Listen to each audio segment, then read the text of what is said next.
আল্লাহ এতদিন আপনার হুকুম পালন করি নাই, আল্লাহ শয়তানের ওয়াসওয়াসায় পড়ে করছি গো, আপনি মাফ করে দেন। চোখের পানিগুলো ছেড়ে দিয়া যদি আল্লাহর দরবারে আপনি দরখাস্ত করেন, আমার আল্লাহ বলেন বান্দারে যৌবনকালে যদি একবার ডাক দেস, আমি 70 বার বান্দা তোর ডাকে জবাব দিই।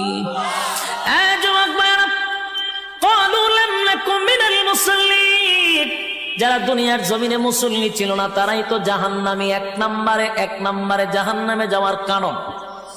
আল্লাহর নবী বলেন উম্মতেরারে হাশরের মাঠে যদি হিসাব হয়, আউয়ালু মা ইউহাসাবু বিহিল আবদু ইয়াউমাল কিয়ামাতিস সালাহ, কিয়ামতের ময়দানে সর্বপ্রথম হিসাবটা হবে নামাজের। বলুন কিসের? 1 নম্বর হিসাব হবে নামাজ। অথচ আমাদের সমাজের মানুষ নামাজটাকে বড় অবহেলা করে, নামাজ পড়ে না, হেলায় আর কেলায়।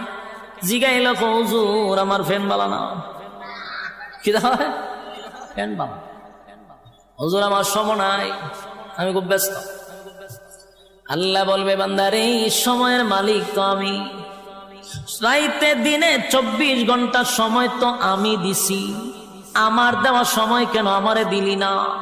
মন গড়া জিন্দিগি কেন চালাইলি? আমার দেওয়া সময় কেন আমারে দিলি না?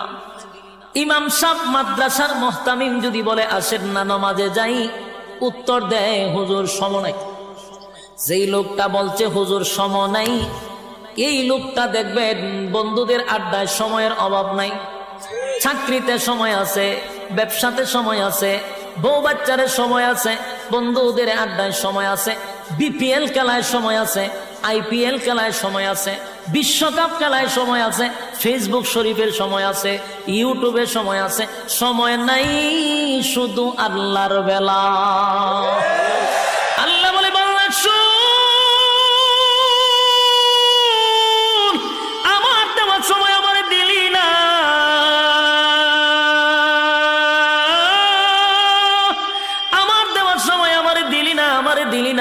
দিলি না।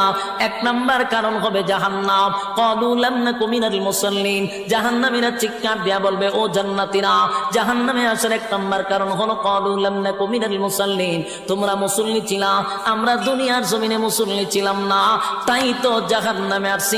জাহান্নামে আসার 1 নাম্বার কারণ হলো নামাজ।